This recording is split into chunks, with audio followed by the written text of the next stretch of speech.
பட்டாம்பூச்சி வெளியே மட்டும் பறக்கல சகோ, மனசுக்குள்ளேயும் சரகடிச்சு பறக்குது. சூப்பர், கலக்கிட்டாங்க இந்தியா. கங்க்ராச்சுலேஷன்ஸ். வணக்கம் சகோ. வணக்கம் சகோ. நான் உங்க Sadagopan Ramesh, former Indian cricketer.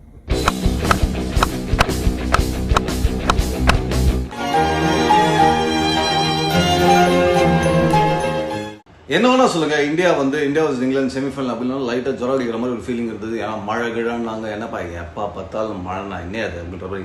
ஏன்னா நான் ஏற்கனவே சொன்னேன், ஆடி ஜெயிச்சு வீரனை கழகன்னு அடிச்சு துவம்சம் பண்ணிட்டு நம்ம ஃபைனல்ஸ் போய் அங்கேயும் கப்பை தூக்கணும். அது மழைலாம் எங்களுக்கு தேவையில்லப்பா, மழை ஹெல்ப் பண்ணி தான் நாங்கள் ஃபைனல்ஸ் போகணுமா? என்ன சொல்றீங்க? குறுக்க இந்த கௌசிக் வந்தா அப்படின்ற மாதிரி ஒரு ஃபீலிங்கே இருந்தது. ஆனால் எப்படியோ அப்படி மழை நின்று ஒரு மேட்சை ஒரு விதமாக ஆரம்பிச்சிட்டாங்க. நான் சொன்ன மாதிரி அந்த எக்ஸ்ட்ரா டைமும் இருந்த ஒரு காரணத்தினால் எந்த ஓவரும் குறைக்கப்படாமல் முழுமையான ஒரு மேட்சுக்கு ஒரு வாய்ப்பு இருந்தது. அங்க அடிச்சு தூக்கிட்டாங்க இந்தியா. டாஸ் வின் பண்ணோடனே ஜாஸ் பட்லர் என்ன சொல்லிட்டாரு, நாங்க சேஸ் பண்றோம்னாரு. அங்கே நான் ஷாக் ஆயிட்டேன்டா அப்படின்ற மாதிரி ரோஹித் சர்மா ஒரு ஃபீலிங். பாய்ஸ் நல்ல ஆக்ஷன் பிளாக் மாட்டிருது, ஃபுல் என்ஜாய்மெண்ட் தான், வாங்கடா. ஏன்னா அவர் தெளிவா சொன்னாரு, நான் டாஸ் ஜெயிச்சிருந்தா பேட்டிங் தான் ஆடி இருப்பேன் அப்படின்றது. ஜாஸ் பட்லர் எங்க நீங்க இந்த பிளான் பண்ணீங்க எனக்கு புரியலையே. ஏன்னா ரோஹித் சர்மா அப்படி சொன்னதுக்கு ஒரு முக்கியமான காரணம் என்னவா இருந்திருக்கலாம்னா, கயானால டைம் அண்ட் அகைன் ஸ்பின்னர்ஸ்க்கு சாதகமான ஒரு விஷயம் இருக்கு. அண்ட் ஸ்பின்னர்ஸ் எப்போ ஒரு மேட்ச்ல எஃபெக்டிவா இருப்பாங்கன்னா, எவ்வளோ ஓவர் போக போக அதுக்கப்புறம் தான் ஸ்பின்னர்ஸ் எஃபெக்டிவா இருப்பாங்க. அப்படின்னா மொத்தம் 20+20 40 ஓவர்ல கடைசி 20 ஓவர்ல தான் ஸ்பின்னர்ஸ்க்கு இன்னும் சாதகமான அந்த டேர்ன் கிடைக்க ஆரம்பிக்கும். அப்படின்ற போது ரோஹித் சர்மா மைண்ட்ல இருந்தது ஃபர்ஸ்ட் பேட்டிங், செகண்ட் போலிங் அப்படின்றது தான். ஜாஸ் பட்லர் அப்படியா, நானும் அதே பிளான் பண்றேன் ரோஹித், நீங்க ஃபர்ஸ்ட் பேட்டிங் ஆகுங்க, நாங்க சேஸ் பண்றோம்னு சொல்லி கொடுத்தாரு. தேங்க்யூ. மேபி பட்லர் என்ன யோசிச்சு பாருன்னு நான் நினைக்கிறேன்னா, அந்த மழை வந்து விட்டு அடிக்குது. இந்த அவ்வை சண்முகி படத்துல நீங்க பாத்திருப்பீங்க, என்னையா தெளிய வச்சு அடிக்கிறீங்க அப்படின்னு டெல்லி கணேஷ் சொல்லிப்பாரு. அது மாதிரி இப்பெல்லாம் அந்த மழை விட்டு அடிக்கிறதுனால ஒருவேளை டிஎல்எஸ் அப்படின்ற வந்தா அது செகண்ட் பேட்டிங்க்கு சாதகமாக இருக்கும். ஏன்னா டிஎல்எஸ்ல உங்களுக்கு ஒரு மாதிரி ஓவர் குறைக்கப்படும், ரன்ஸ் குறைக்கப்படும். அப்படின்ற போது நீங்க ஆல் அவுட் ஆகிறதுக்கான வாய்ப்பு ரொம்ப கம்மி. அப்படின்னா வர விடுறா எவனா தான் வெட்டுவான் அப்படின்னு நீங்க பேட்டிங் ஆடலாம் அப்படின்றது தான் ஒரு பட்லர் யோசிச்சாரு. ஆனா எக்ஸ்ட்ரா டைம் ஒரு 4 மணி நேரம் ஒதுக்கப்பட்டிருக்கிறதுனால அந்த டிஎல்எஸ் வாய்ப்பு பர்சன்டேஜ் கம்மி. அதுவும் போயிட்டு வருது கிளவுடு அப்படின்றத கணிக்க தவிட்டாரா பட்லர்னு. இந்த அண்ணாமலை போடுறது எப்பவுமே நியாய கணக்கு, கூட்டு கழிச்சு பாரு கணக்கு சரியா இருக்கும். இது ஆக்சுவலா பாத்தீங்கன்னா ஐ டோன்ட் see இந்த கேப்டன்ஸ் மோர் ஆர் லெஸ் இந்த சேனா கண்ட்ரிஸ் சொல்லக்கூடிய சவுத் ஆப்பிரிக்கா மட்டும் இப்போ ஃபைனல்ஸ் இருக்காங்க. முதல் முறையா வந்திருக்காங்க சவுத் ஆப்பிரிக்கா. அதுவும் முதல் முறை சவுத் ஆப்பிரிக்கா வந்து எப்படி ஃபீல் பண்ணுவாங்க நான் யோசிச்சு பார்த்தபோது எனக்கு இந்த சீன் தாங்க ஞாபகம் வந்தது. சவுத் ஆப்பிரிக்கா ஃபைனல்ஸ்க்கு வந்த சவுத் ஆப்பிரிக்கா பர்ஃபெக்ட் சீன் இல்ல. ஓகே, அப்ப நீங்க டாஸ் வின் பண்ணி பட்லர் சேசிங் சொன்னோன்னே எனக்கு தெரிஞ்சு போச்சு ஒரு மாதிரி கதை கந்தல். அதுல இன்னும் கன்ஃபார்ம் ஆன ஒரு விஷயம் என்னன்னு பாத்தீங்கன்னா, முதல் 2 ஓவர்ல பந்து கீழே போக ஆரம்பிச்சது. ஏன்னா இந்த இங்கிலாந்து பேட்ஸ்மேன், இந்த ஆஸ்திரேலியா அப்பாட்டாக்கர் பேட்ஸ்மேன் என்ன பண்ணுவாங்க, அவங்களுக்கு அந்த பவுன்ஸ் வேணும். இந்தியாவில் மட்டும் கீழே அந்த தரைக்க அந்த அப்படி உருண்டு போற பந்தெல்லாம் ஆடி பழக்கப்பட்ட பேட்ஸ்மேனால அவங்க என்ன பண்ணுவாங்க, அந்த பந்தை எப்படியாவது தடுத்துருவாங்க. பட் இவங்கெல்லாம் அப்ரைட்டான ஒரு பேட்ஸ்மேன் அப்படின்றதுனால என் கண்ணுக்கு முன்னாடி நிஜமாவே சொல்றேன், அந்த 2 பால் கீழே போனா ஃபில் சால்ட் காலி, பேட்ஸ்டோ காலி அப்படின்ற ஒரு இதுவே வந்துருச்சு. ஏன்னா அவங்க எல்லாமே அப்படியே லைனை பிடிச்சி இடுப்புக்கு மேலே வரணும், பந்து அடிக்கணும் அப்படின்ற போது எல்பிடபிள்யூல போல்ட் ஆயிடுவாங்கன்னு சத்தியமா நினைச்சேன்ப்பா. அப்பா நீங்க பாத்தீங்கன்னா நம்ம மைண்ட்ல இருந்த ஒரு டோட்டல் என்னவா இருந்தது, 160 அடிச்சா காலி, 160 அடிச்சானா இந்தியா அவங்க போலிங் வச்சு தேய்ச்சிருவாங்க இங்கிலாந்து அப்படின்றது. ஆனா முக்கியமா இந்தியாவுக்கு கிளிக் ஆன ஒரு விஷயம் என்ன பாத்தீங்கன்னா, ரோஹித் சர்மா என்னங்க வேற லெவல் பேட்ஸ்மேன். ஃபர்ஸ்ட் திங் அந்த ஒரு இதை விட்டுருங்க, ஸ்கில் எல்லாம் விட்டுருங்க, அவர் இந்த ஷாட் ஆடுறாருன்றது.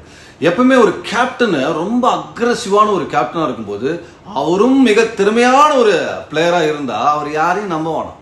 ரோஹித் சர்மா கிளியர், நான் யாரையும் நம்பல, பவர் பிளேயர் நான் பாத்துக்கிறேன், 6 ஓவர் 50 60 எடுத்து போயிடுறான், எவனுமே நான் நம்பலையா அப்படின்னு சொல்லி. ஏன்னா அதற்கான ஒரு எக்ஸ்ட்ராடனரி பேட்டிங் ஸ்கில் வச்சிருக்கிறதுனால இது ரொம்ப அட்வான்டேஜ். எப்பவுமே ஒரு கேப்டன் சாதாரண பிளேயரா இருந்தா என்ன நடக்கும்னு பாத்தீங்கன்னா, அவரை நம்புவோம், ஐயோ மச்சான் நீ பண்ணி விடு மச்சான், நீ பண்ணி விடு. பட் அதே கேப்டன் எக்ஸ்ட்ராடனரி பிளேயரா இருந்தா, நான் பண்றேன் உனக்கு அப்படின்ற ஸ்டேட்மெண்ட் மாறும். அதுதான் பண்ணிட்டு இருக்காரு ரோஹித் சர்மா. யோசிச்சு பாருங்க, ஒரு பக்கம் Virat Kohli out of form, Rishabh Pant West Indies வந்ததுலேருந்து அவர் கிராஃபிக் கீழே. அப்ப அந்த டாப் 3ல ரோஹித் மட்டும் கிளிக் ஆலனா அந்த பிரஷர் என்ன இருக்கும், மொத்தமா சூர்யா மேலேயும் போயிருக்கும். இந்த ரோஹித் கிளிக் ஆறதுனால சூர்யாவும் உள்ள அவரும் நானும் கோதால குதிக்கிறானே அப்படின்னு சொல்லிட்டு 2 பேரும் கலக்கலா 2 குரூஷியல் மேட்ச், போன மேட்சும் சரி இந்த மேட்சும் சரி ஆடி கொடுத்துருக்காங்க. பட் எனக்கு தெரிஞ்சு வெதை போட்டது யாருன்னு பாத்தீங்கன்னா ரோஹித் சர்மா தான். இன்னைக்கு நீ 6 அடிப்ப, நாளைக்கு அவன் 6 அடிப்பான், ஆனா விதை நான் போட்டது.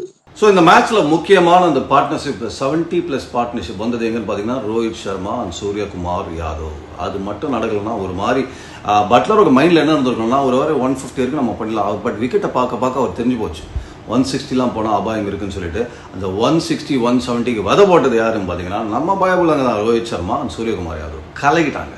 இங்கிலாந்து டைம் எனக்கு சறுக்கிற ஒரு விஷயம் பார்த்தீங்கன்னா of course batting out of form. ஆனால் பேட்டிங் அவங்களுக்கு பொட்டன்ஷியல் இருக்குது, ஆனால் bowling பொட்டன்ஷியல் இல்லைங்க எனக்கு தெரிஞ்சு. நீங்கள் மீண்டும் என்ன பார்க்குறாங்கன்னா அவங்க ஊரில் வந்து நல்ல ஒரு சில்லி வெதரில் அவுட் ஸ்விங்கர் வா வால் பால் என் ஸ்விங்கர் வா வால் பால்னு சொல்லிட்டு அவங்களெல்லாம் செலக்ட் பண்ணி கூட்டின்னு வந்துடுறாங்க.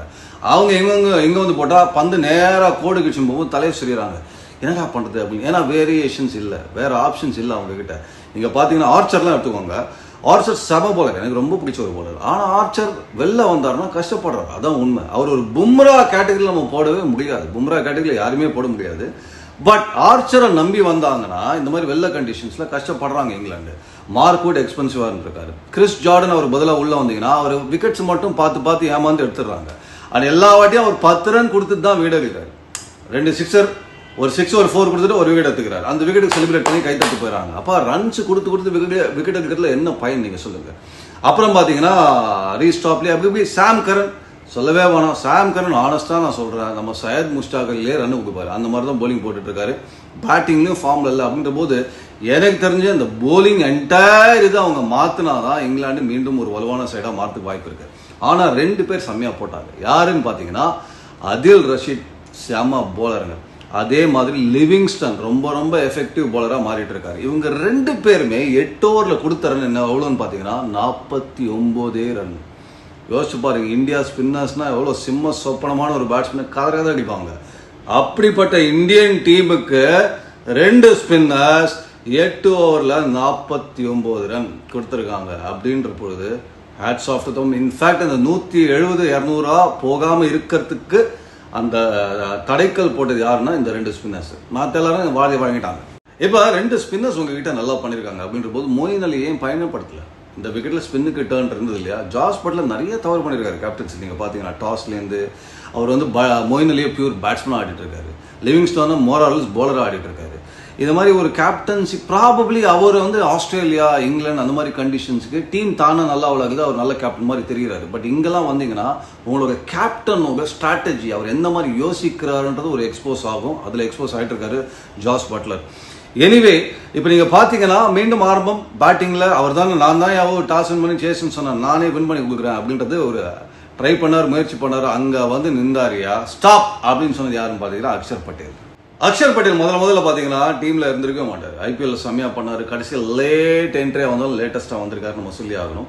செம்ம ஒரு ட்ரம் கார்டாக மாறி இருக்காரு. இன்ஃபேக்ட் ரோஹித் சர்மா பல தருணத்தில் திரும்பி வந்து முதல்ல அதாவது ஒரு கட்டத்தில் எப்படின்னா ஜடேஜா பின்னாடி இருந்தவர் எப்படி அக்ஷர் பட்டேல் அப்படின்னா ஒரு கட்டத்தில் ரோஹித் சர்மா ஜட்டு கொஞ்சம் தள்ளுங்களா அக்ஷர் பாப்பா அப்படின்னு கூப்பிடுற அளவுக்கு பெர்ஃபார்ம் பண்ண ஆரம்பிச்சிட்டார். சூப்பர். இதில் என்னன்னு பார்த்தீங்கன்னா ஜாஸ் பட்லரோட விக்கெட் தாங்க டேர்னிங் பாயிண்ட். அது வந்து நல்லா ஆடிட்டு இருந்தார். ஆனால் ஜாஸ் பட்லர் எகெயின் ஒரு பேட்ஸ்மேனாகவும் தவறு செஞ்சார். நான் என்றைக்குமே பெரிய ஃபேன் கிடையாது. ஒரு போலர் வந்து புதுசாக ஒரு ஓவர் போடுறாருன்னா முதல் பந்து அவர் என்ன போடுறாரு அப்படின்னு பார்த்துட்டு அதுக்கப்புறம் அட்டாக் பண்ணுமா, என்ன ஷாட் ஆடணுமா, அட்லீஸ்ட் ஒரு பந்து பார்க்கணுன்றது என்னுடைய எண்ணம். முதல் பந்தே என்ன போடுறாரு என்னன்னு தெரியாமல் ரிவர்ஸ் ஸ்வீப் போனார், பட்டது அவுட்டு காலி. இது அஸ் அ பேட்ஸ்மேன் ஒரு மிகப்பெரிய தவறு. ஆனால் Axar Patel time and again அவர் வைட் ஆஃப் த கிரீஸ் போய் ஸ்டம்புக்குள்ளே போடுறதுனால நீங்கள் ஒரு சின்ன பழி பண்ணால் எதர் லெக் பிஃபோர் இல்லை போல்டு இந்த மாதிரி அவுட் ஆகிறதுக்கான அபாயம் என்றைக்குமே இருக்குது. அடுத்தது சால்ட்டு நீங்கள் பார்த்தீங்கன்னா இன்னைக்கு காரமாக தெரிப்பாரா இல்லை உப்பு சப்பு இல்லாமல் ஆடுவாரா அப்படின்னு தான் நம்ம யோசித்தோம். பட் எனக்கு சத்தியமாக தோணுச்சு அது அப்படியே எனக்கு அந்த ஒரு ஃப்ளாஷ்பேக் மாதிரி வந்தது. பும்ரா போட்டார், இவருக்கு ரன்னுக்கு போகிறாரு அப்படின்ற போது அதே மாதிரி அந்த முகமது ரிஸ்வான் அவுட் எடுத்தார் இல்லையா பும்ரா, அந்த ஸ்லோ ரன் அப்படியே போட்டு டங்குன்னு போல்டாரா மாதிரி ஒரு கண்ணு முன்னாடி ஏதோ ஒரு காட்சி போச்சுங்க. பார்த்தா நிஜமாவே நடந்துச்சுங்க. அடுத்த 2 பால் பார்த்தீங்கன்னா ஒரு அடியில் போனார், டகால் ஒரு போல்ட் ஆயிடுச்சு. சூப்பர். ஆனால் பும்ராவோட அந்த நரித்தனமான பந்துக்கு நீங்கள் கொஞ்சம் உஷாராக ஆடணும். இன்ஃபேக்ட் நார்மலாக பவர் பிளேல ஒரே ஓவர் தான் கொடுப்பார் ரோஹித் சர்மா. அந்த ஓவர் 2வது ஓவர் கொடுத்தாரு. ஏன்னா அவருக்கு நல்லாவே தெரியும் இன்னொரு விக்கெட் எடுத்தாங்கன்னா புஷ் இங்கிலாந்து அப்படின்றதுனால. பட் மேபி அங்கே தான் சால்ட் அதை கணிக்க தவறிட்டார். இந்த ஓவர் பும்ராவை நம்ம ஆடிட்டோம்னா மீதி பும்ராக்கு எவ்வளோ ஓவர் இருக்கும்? 2 ஓவர் இருக்கும். எவ்வளோ இன்னும் ஒரு 16 ஓவர் கிட்ட இருக்கு அப்படின்ற பொழுது இந்த ஓவர் ஆடிடலான்னு அவர் யோசிச்சிருக்கணும். பட் அந்த பவர் பிளே உள்ள இருக்காங்க ஃபீல்டர்லாம் ஒரு அலைஞ்சின் ஒரு பவுண்டரி, ஒரே ஒரு பவுண்டரி தானே அப்படின்னு சான்ஸ் எடுத்தாரு. அது ஒரு பவுண்டரிக்கான எடுக்கப்பட்ட சான்ஸ் இல்லை ராஜா. நீங்க அந்த செமிஃபைனல்ல இருந்து வெளியே போறதுக்கான ஒரு அபாய சங்கு.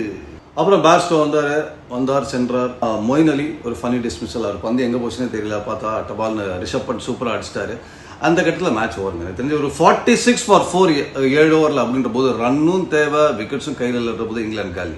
ஹாரி ப்ரூக்ஸ் மட்டும் அவர் நல்ல பிளேயருங்க. ஆக்சுவலாக ஸ்பின்னர்ஸ் உங்களுக்கு ஞாபகம் இருக்கான்னு தெரியல, உங்களுக்கு 50 overs மேட்ச்ல ஆப்கானிஸ்தான் வந்து இங்கிலாண்டை வீழ்த்துறாங்க.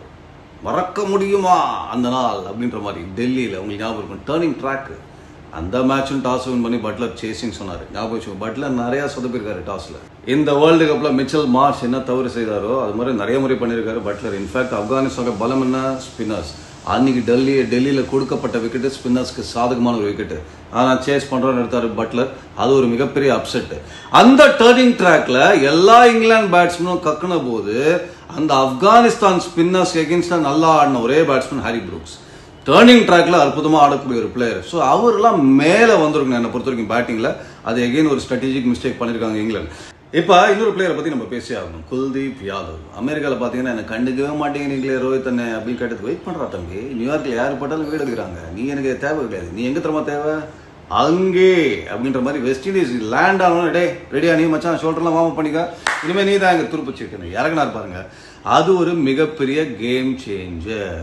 ஏன்னா மீண்டும் நான் சொல்றது கண்டிஷன்ஸ், எந்த விக்கெட்டு எந்த ஊரு யாருக்கு சாதகம் இதெல்லாம் புரிந்து கொள்ளக்கூடிய ஒரு அற்புதமான கேப்டனா ரோஹித் சர்மா இருந்திருக்காரு. அங்கதான் நிறைய கேப்டன்ஸு கோட்டை விட்டுருக்காங்க.